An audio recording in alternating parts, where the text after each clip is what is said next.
Hey, DJ. What's going on, Wes? Hey, man, did you know that Wylie was once known as the onion capital of the world back in the 1930s and 40s due to its sweet white onion farming? I think maybe I've heard that, but I didn't know it was sweet onions. I didn't know that was really a thing. I didn't either, but I always get cut the onions. So, But I didn't know that. yeah, now you do. Hello, friends, and welcome to the Live, Love, Wylie podcast, hosted by Wes Dorsey and DJ Shirley.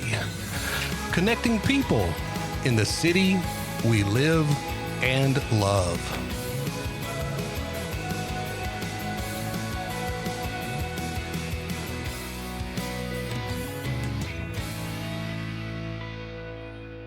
All right. Well, first, before we start with anything, we got to give a big shout out to the Live, Love, Wylie band. I think we've been forgetting about them. Yeah, we've got a couple little messages on it, Wes. Yeah, so I'm glad you said that today. They were not happy, but they show up and put out every time. So we're glad to have them. And we're super excited about today's guest. We've got Tommy Weir, the Director of Public Works for the City of Wylie, here with us today. Thank you. We're going to learn all about Tommy and what goes on with Public Works. So welcome, Tommy. Thank you. Yeah. Thanks for having me. Absolutely, man.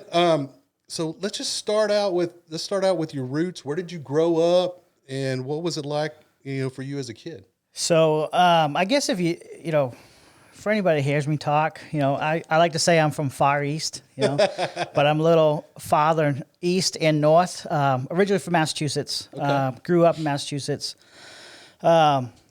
Really, I grew up and we had a big piece of property, and most kids when they're young, they play in the sandbox. I was fortunate enough that my sandbox was playing on heavy equipment. Oh, nice. Yeah. So, from its 5 years old, been on backhoes, excavators, and I really got drawn to that. And you do that as I grew up, that's something that I wanted to continue doing and being on that type of equipment. I will say Public Works was probably never, I didn't wake up one morning and say, man, I really want to be a Public Works employee. Yeah.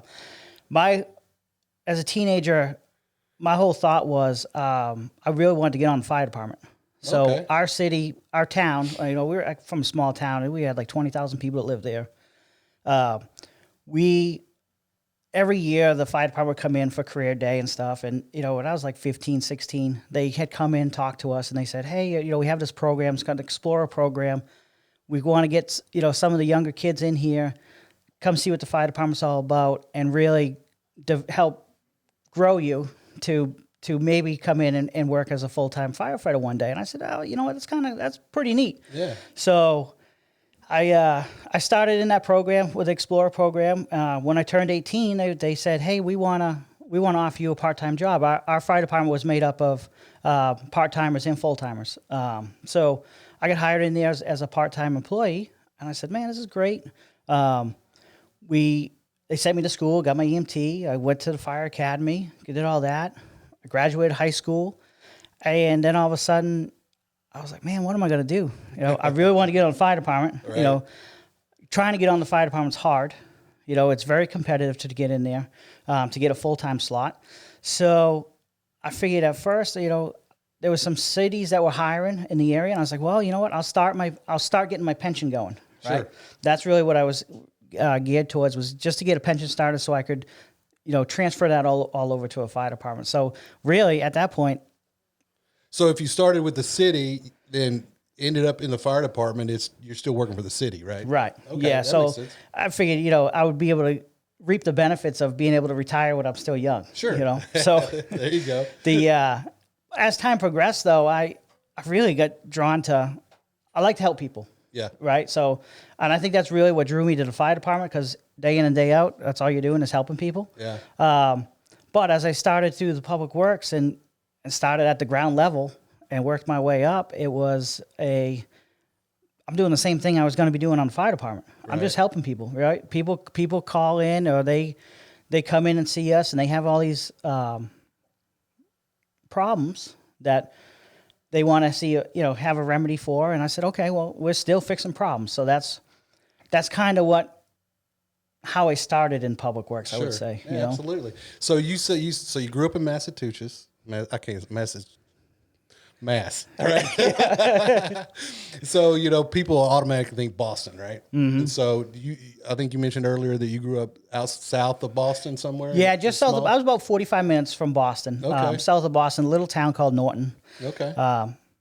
I worked for the town of Foxborough, so I spent a lot of time up there at the stadium, watched the Patriots. Okay. You a big Patriots fan? huge Patriots fan. Huge you would be. It's okay. We won't hold that against you. Right.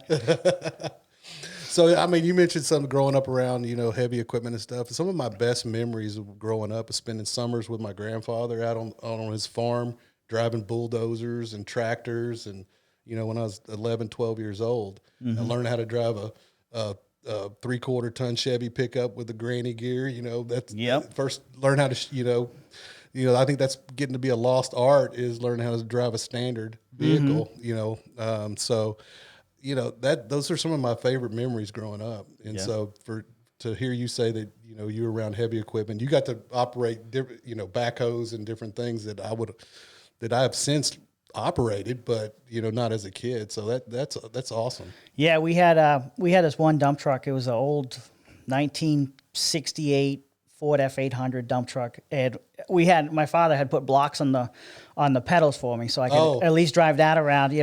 9, 10 years old, barely able to touch the pedals, and so we just drive that around and do different job sites around the property, and that's awesome. Yeah. That's hands-on as a kid like that. I mean, I see how you got infatuated with it and grew to love that for sure. Mm-hmm. So awesome. So you're working with the city there. You fall in love with helping people in the city and doing public works and stuff like that. So, I know we're friends. I know you're married and you've got a couple of kids. When did you meet your wife? So it wasn't until we went to the same high school, and I didn't even talk to her. And our high school was a lot smaller than what high schools here in Texas are. Yeah. So she's a couple years younger than me. We didn't talk at all throughout high school. It wasn't until my first year out of high school, I took some night classes at a community college, and that's where I really met her and started talking to her. And, we just kind of hit it off, and rest is history, I guess. Rest is history, yeah. That's awesome. Cool. So how'd you guys make your way to Wylie from up north? It was a toss-up. So my wife hated anytime it snowed out because I was working for public works. So anytime it snowed, I was never home. I was always plowing roads or running a crew. And she was tired of it. So I told her, I said, you know what, let's pick a place. If you really want to move, let's go pick a place where it's not going to snow. Maybe we could have picked someplace that wasn't going to get us hot, but nonetheless, we actually had another family from the town we're from. They moved to Wylie a year prior to us coming down here, and they told us how great Wylie was. And I told them there's no way. My thought of how Texas was is there's cactus and tumbleweed. Yeah. And to me, that's all of Texas was. Yeah. So when they had come down to Wylie and they said, no, come down, you'll see that everything's new, everything's nice, people are nice.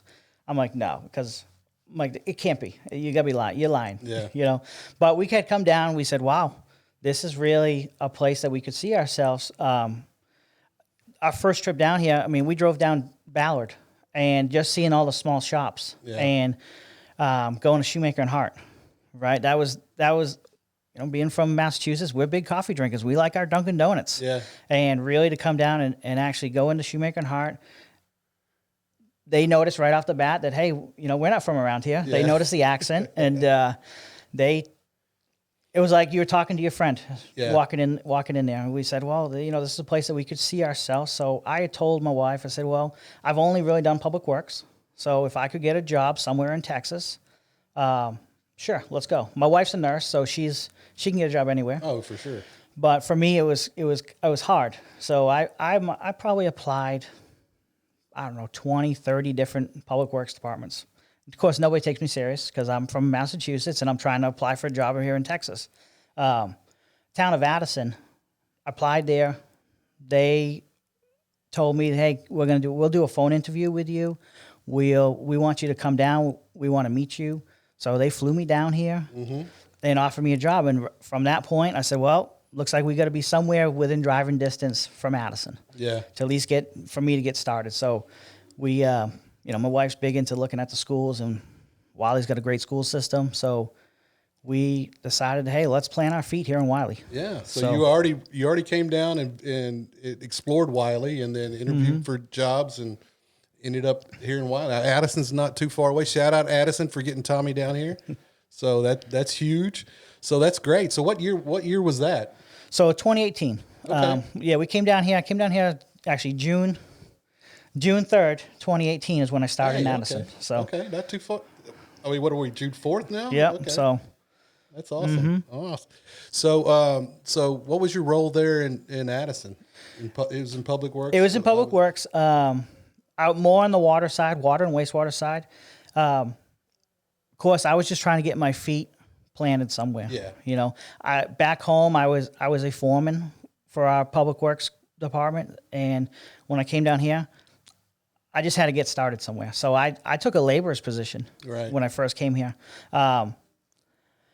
And within a couple months, I met with the director, met with the assistant director, and they said, well, you kind of you're overqualified. a little bit, right? And they said, well, we want to have an assistant to our manager for the public works. And I said, okay. I'm like, that's great. I tried to play it off cool, right? Yeah. But inside I was like, You were oh, excited. this is awesome. Yeah.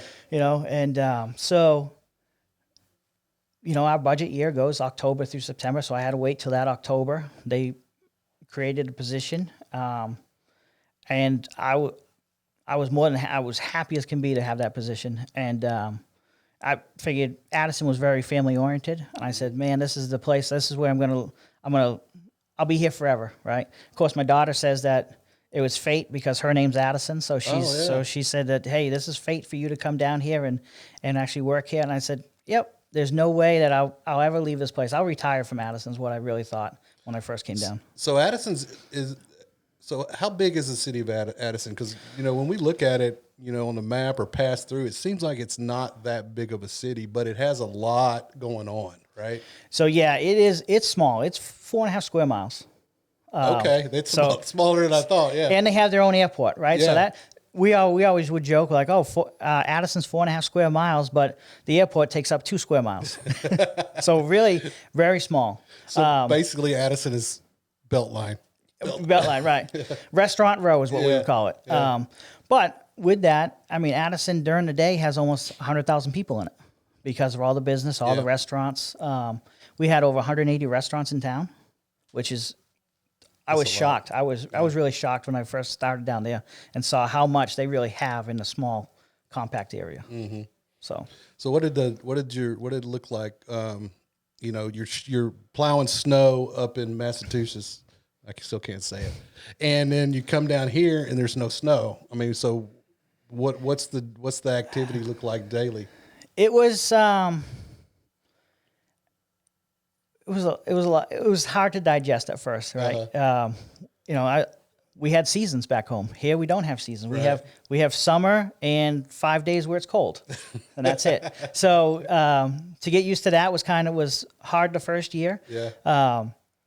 Everything down here is concrete. 90% of our roads down here are concrete, but 100% of our roads up north are all asphalt. So that was hard to as we do road jobs and we're rehabbing a road or whatever, we're doing asphalt. We're putting traffic back on that road in a couple hours. Right. Whereas here it's, we're going to do concrete. We got to let it sit. We got to let it, sit for the 7 days, keep traffic off of it, and then move traffic back on it. So that was a little bit of a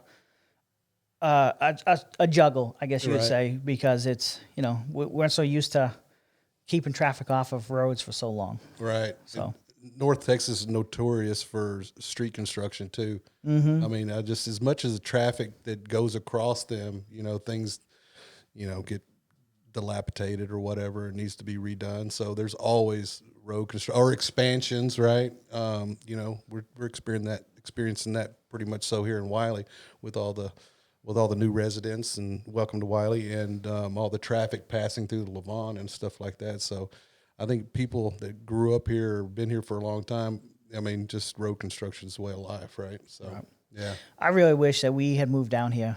I wish I could have seen before the boom. Yeah. Right. I every once in a while you see the pictures that people have of how 544 looked or how 78 looked. And I'm like, man, I wish we were down here during that period and actually experienced. At least that's what I say now. Yeah. I don't know if I would really want to live it. So I moved here in 2000.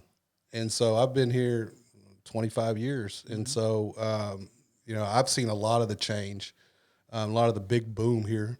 That it's taken off, and I just remember, pretty much if you wanted to go shopping or you wanted to go out to eat, you'd have to go to another city to do that. We had fast food or whatever, but then now, and my friends joke with me about it is I don't like to leave Wylie, right? It takes something pretty special to get me out of the city of Wylie because we've got everything now, right? And so. I love the progress. I love the growth. I love seeing new things come to town. Just because I love staying in my city, right?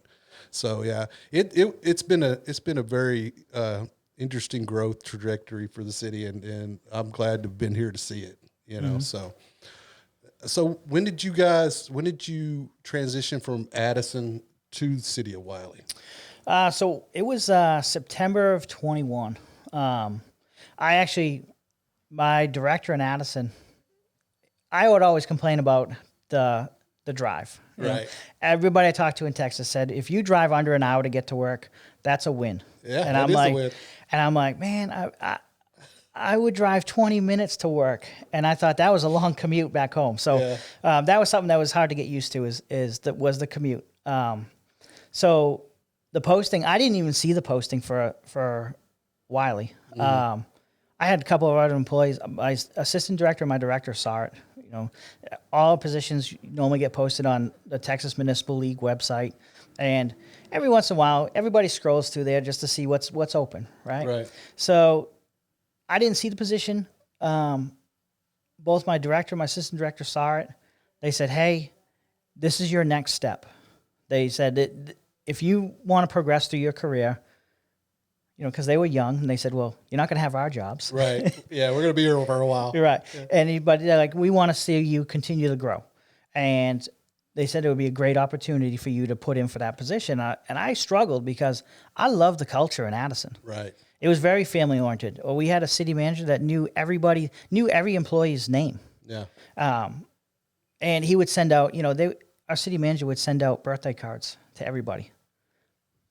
All with his signature, and he would always joke with me about the Celtics, because he went to school, he went to Boston University, and for college, and we would always joke about something about Massachusetts and how, Texas is always better, and I would have to say no, I think Massachusetts was better, but I really didn't want to leave. I really 100%, I did not want to leave Addison, and when I finally put in for the position here and got interviewed, and my interview was with Brent. Yeah. With the city manager. It was with the city manager and the public works director at that time. I was coming in as a superintendent for public works, and I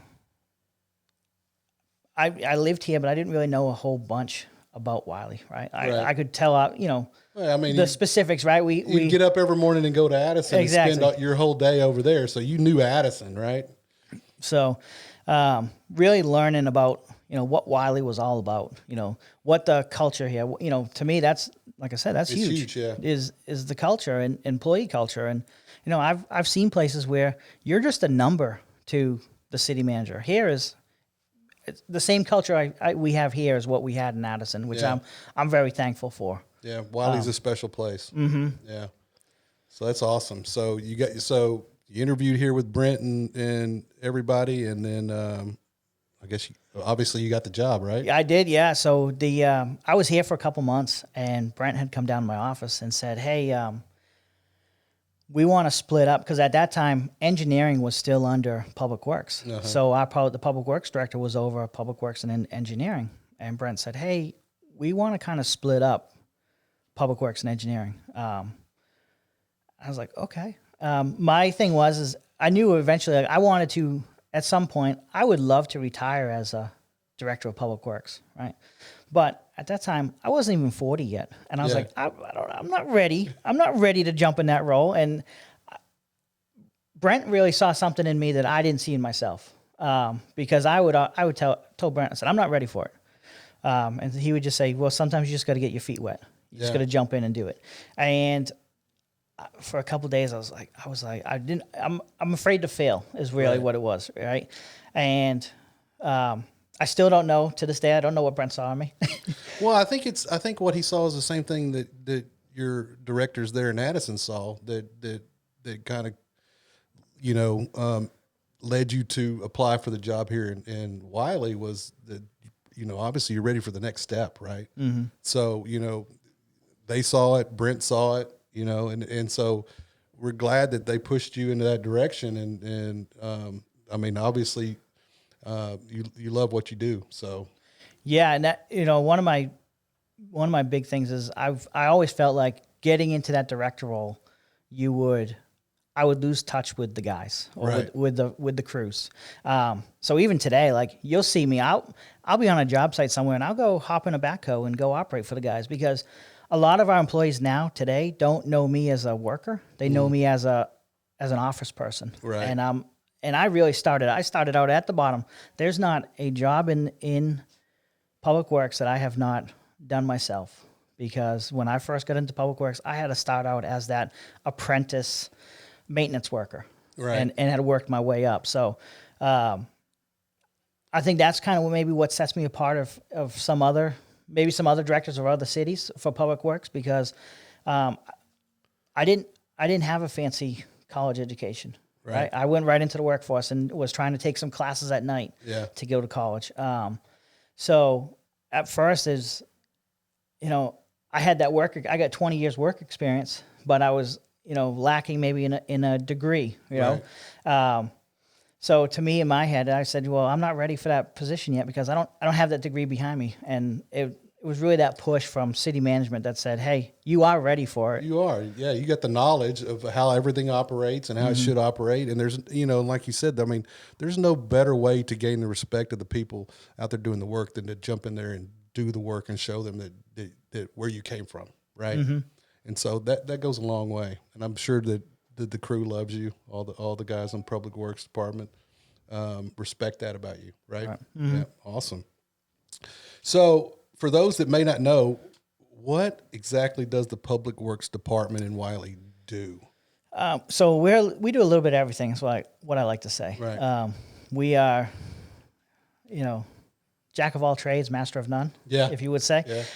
But everything from street repairs, the signals, street signs, our water, wastewater, stormwater, all the pipe, any of the water pipes or wastewater pipes to go from point A to point B, from people's homes all the way to our treatment plant. Right. We handle all that stuff. Okay. One of the biggest misconceptions is people sometimes will call up and they'll say, well, my power's out at my house. And we're like, well, we don't control that, but we can put a ticket in for you. Yeah. But that's one of those things that we don't have our own power company. Right. So that's one of our downfalls is we don't have that. But we try to get, people will call up with problems all the time. There's something that we can't handle in-house. We either get them in touch with who they need to speak with, or we try to take care of it ourselves and just say, hey, on your behalf, we'll submit this for you. Right. So that's really, and trash. Trash is another one that we don't handle in-house. That's our utility billing. Yeah, it's that outsourced. Yeah, but that's all through CWD. Yeah. But a lot of people, they'll call up and hey, my trash didn't get picked up today. Oh, unfortunately, I'm sorry. That's not something that is a function of Public Works, but we can get you in contact with who you need to speak with. Right. So. Right. So you mentioned you guys are responsible for the traffic signals, right? Mm-hmm. So what goes into like programming those things and the timing between lights and how does that all calculated? So on a good day, everything's perfectly planned out, right? If we went through, let's say 78 today, and we planned everything out, we could get a green light at every intersection as we get through there. What messes that up is public safety. They'll come through, they're going to an emergency. They'll go, let's say from 78, from 544, and they go to, Brown Street, right? And those intersections stay green for them, but nothing else. We had a whole timing plan of all of 78. Well, now because those lights have turned green for them, but red for everybody else, it kind of messes up the timing plan. Right. Right now, we're trying to work on getting communication between the signals because as of today, we don't have that communication. So from that point on, those signals work on a different timing plan because they just reset themselves from when fire or PD has gone through the intersection. So so how does it work? How does the fire and PD, they have some way to control the light? So they have they call opticons. So they have these little opticons. So when their emergency lights come on, it activates their opticons. So right now, our opticons, they work off of line of sight. So when let's say a fire truck gets in that range, it'll turn the signal. The whole intersection will go to red, and then the direction that fire apparatus is going will turn green for them. Oh, neat. So yeah. I wondered how that happened. On paper, it looks good, right? A lot of times, though, whether it be bad weather or it could be a tree that's in, some branches that are in the way, sometimes we call those calls so that the intersection has missed calls from that opticon. So what we're trying to go towards is a GPS activated opticon system. So we can set up zones. So when that fire apparatus or that police car gets in those zones, then it will preemptively go to red and then go to green for that piece of apparatus. So it's a lot safer for public safety to get through those intersections. Right. So whenever we go down 78 and we catch every red light, that means at some point during the day, emergency vehicle came through or it could have, yes. Messed up the timing. Yep. So we have guys, so our public works guys, they'll go out there and they'll look at there's a monitor that's inside those traffic cabinets, and they'll try to go through there and we'll try to reset them and change a little bit of timing. Really, we don't want to, if we're going to add a few seconds or take away a few seconds from, one direction of the intersection, that's okay, but we don't want to go in there and start, hey, we're going to redo the whole timing plan for this intersection. So we'll periodically, what we'll do is we'll have a traffic engineer come in, and we will we'll do like a corridor. So we'll do like the 544 corridor, we'll do the 78 corridor, and actually have a traffic engineer look at everything. We'll look at traffic count, see, has the traffic changed since the last time that we've done a study, and then we'll rework those timing plans of those intersections. Right. So, I think that's very important to keep traffic moving through the city, right? So those traffic plans, that's neat. I didn't know how any of that worked. So that's pretty awesome. So what does a typical day look like for the director of public works? Right now we're in a transition phase. Yeah. So what we're trying to do right now is we're actually, for first time ever, we're going to hire an assistant director for public works. And they will transition to be over the day-to-day stuff for public works. I am now going to transfer and move up to, move from my office over on Hensley over to City Hall to really help the engineering side of public works. Okay. Because like I said before, we had, when I was asked to become the public works director, we split engineering and public works back up. Last year, we had our city engineer, he had left, and now we've decided that, maybe we can merge them back. Really, engineering and public works, there's so much that goes into both that need to have a lot of coordination between the two sides. Yeah. So we're going to try to bring that back under one umbrella, and then. Gotcha. But as far as a typical day, it's meetings, a lot of coordination. We have a lot of projects going on right now. So, with the McMillan Road that started back up, we got FM 544 project that started. So there's a lot of coordination meetings that happen.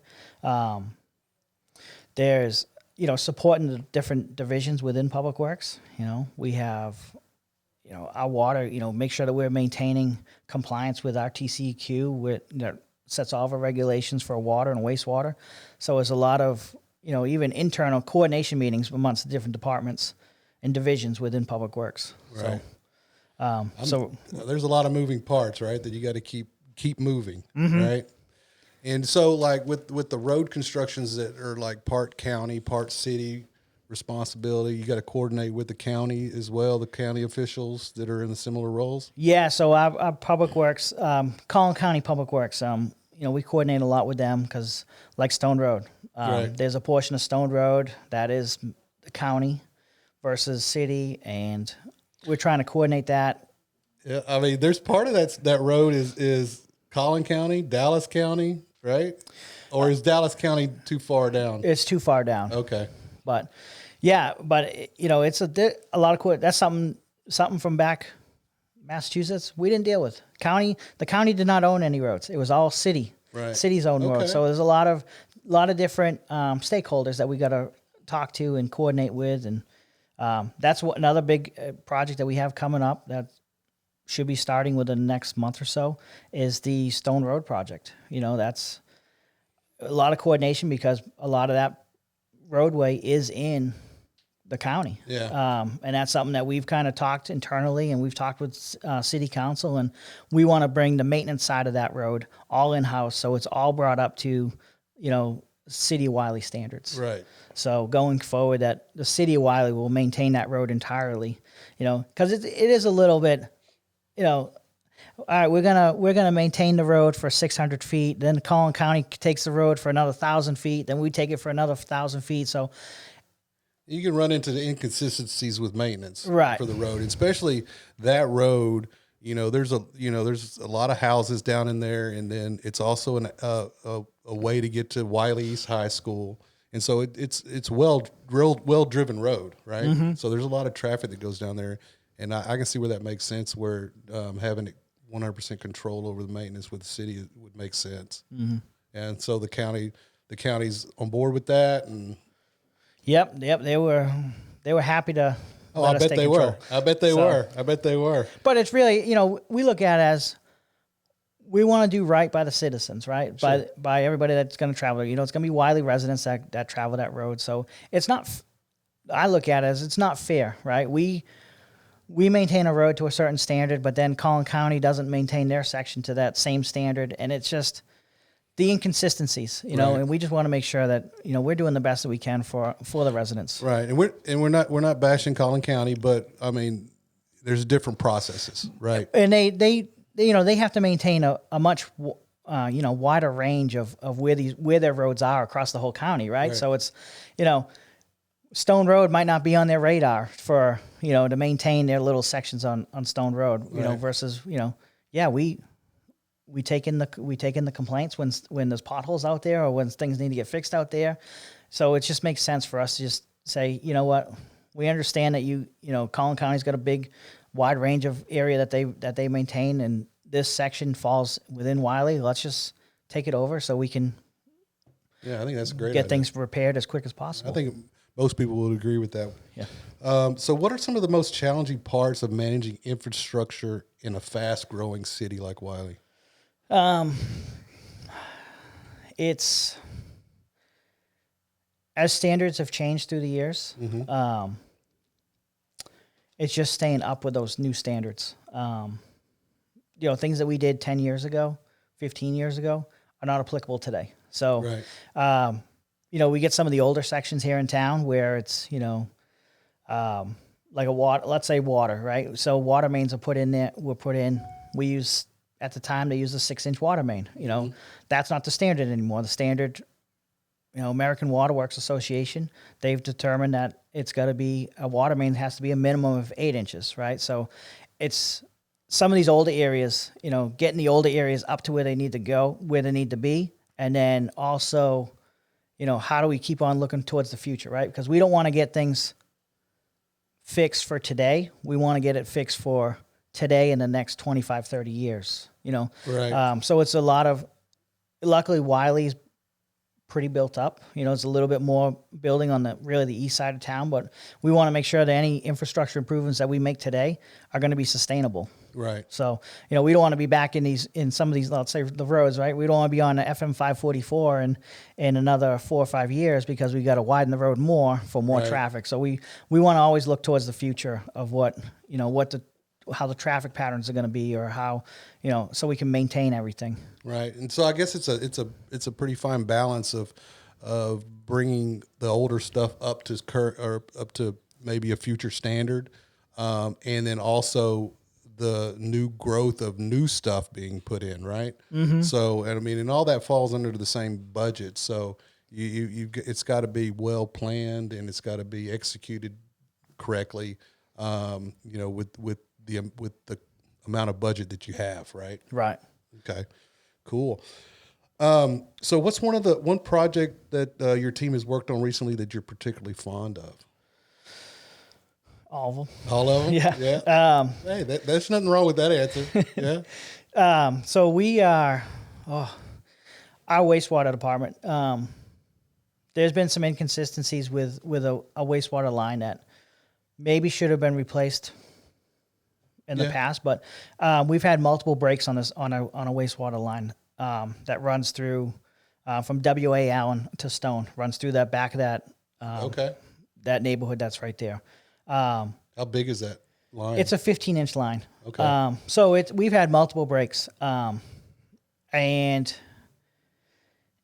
these guys, they doesn't matter what time of day it is, you know, because Public Works, a lot of people look at, oh, you work during the day, whatever.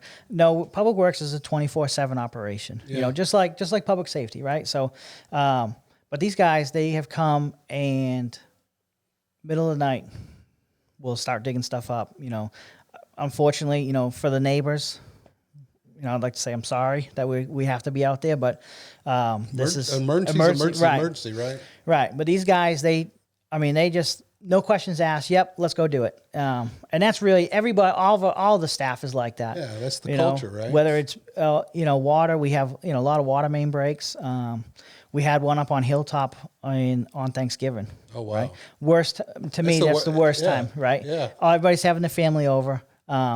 We had a crew out there in less than an hour and a half. Unfortunately, you know, we have to wait for certain things to happen before we can start digging. But as soon as, you know, we call in, you know, Texas 811 so we can start to get the locate so we can see what else is in the ground before we start digging. And we don't want to hit a gas line or telecommunications or anything like that. So we wait for all that to get marked out. But as soon as that's marked out, we started digging. Yeah. And I want to say in 3.5, 4 hours. Unfortunately, we had to shut the water off to fix it. But within 3.5, 4 hours, we had that. It was fixed. We cut a section of pipe out, put a new section pipe in, and we had that up and running. Yeah, shout out to the guys for jumping on Thanksgiving Day, getting called in for an emergency, having to be pulled away from their family to go help get water restored back to. I mean, how many families were impacted by that? So it was all of that little section. So you had Hilltop, Briarwood. Oh yeah. Those couple of streets right there. We had to shut down that whole Dogwood. You know, shut down that whole section of water main to repair that. So yeah. Shout out to the guys on that. So do you have guys? Are they? You have two shifts, or is it one shift and people are on call? Yeah. So we have one shift, and we have a person from each division on call. So if something comes up, we get all of our after hours. Everything gets called into dispatch. Yeah. So dispatch will send out a text or page for us, and those guys will go handle whatever comes up. Oh man, yeah. Shout out to those guys, man. That's awesome. Those are the real superheroes behind the scenes, right? So how does the department coordinate major weather events and emergencies like that? So when we get to, you know, I mean, we kind of talked about the water main, but fortunately with a weather event, right, we can kind of plan for that, right? You know, we know it's going to get cold, or we know it's going to, you know, we might have some precipitation and stuff like that. So we will plan and we'll split crews up. We'll try to get a couple of teams going, so we'll have 24/7 coverage at Public Works in case something comes up. Right. last May, we had that big windstorm that came through. Oh, yeah. And, for us, it was a struggle for Public Works because we're always used to, hey, we work in our right of way. We don't go outside of our right of way. We don't go outside of the street to go and help people. Well, we had a lot of calls from fire because fire, with a lot of trees down, there was trees in people's yards that had fallen down and, created, people couldn't access their front doors or, it was impeding, they had impeding their driveway access, stuff like that. So fire was out and cutting up a lot of these trees to help the residents. Yeah, and obviously that's not their job either, but no, that's but that's just how Wylie. That's how Wylie is, right? So, Chief Blythe had asked, hey, do you think the guys could come and, because we want to keep fire freed up for emergencies, for real, not that that's not an emergency, but for a, life-saving emergencies. Exactly, yeah. So we kind of jumped in there and we got some teams together and worked with dispatch and we started sending guys to houses and helping out and trying to get some of these, at least so residents could have access to their driveway or to their front doors. But for us, it was some of the staff was a little apprehensive because I'm on private property now. Yeah. Like, it's okay. It's an emergency. We're here to help people, I'm out of the street. Wait, what do I do? Right. That's awesome that you guys do that. And I'm sure the citizens appreciated it. And that goes to testament of Wylie in itself and the community and the people here. They go out of their way to help each other. Back in 2016 when we had the big hailstorm, you probably heard about it, right? We had just outpouring of neighbors helping each other, tarp their roofs and all sorts of things, and with things like that, you really see the real metal, the real core of what a community is. And so, that's, and to continue that with the city government and the public works department and the fire department doing this stuff, it just speaks so much to the Wylie way, right? So I know we talked a lot about your work.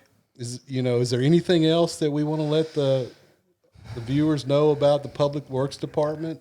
We're always here to help, no matter what. I could sit here and talk to you all day and geek out about this stuff, but we only got so much time. Right. We're very thankful for our city management and for city council. We wouldn't be successful without them. Yeah.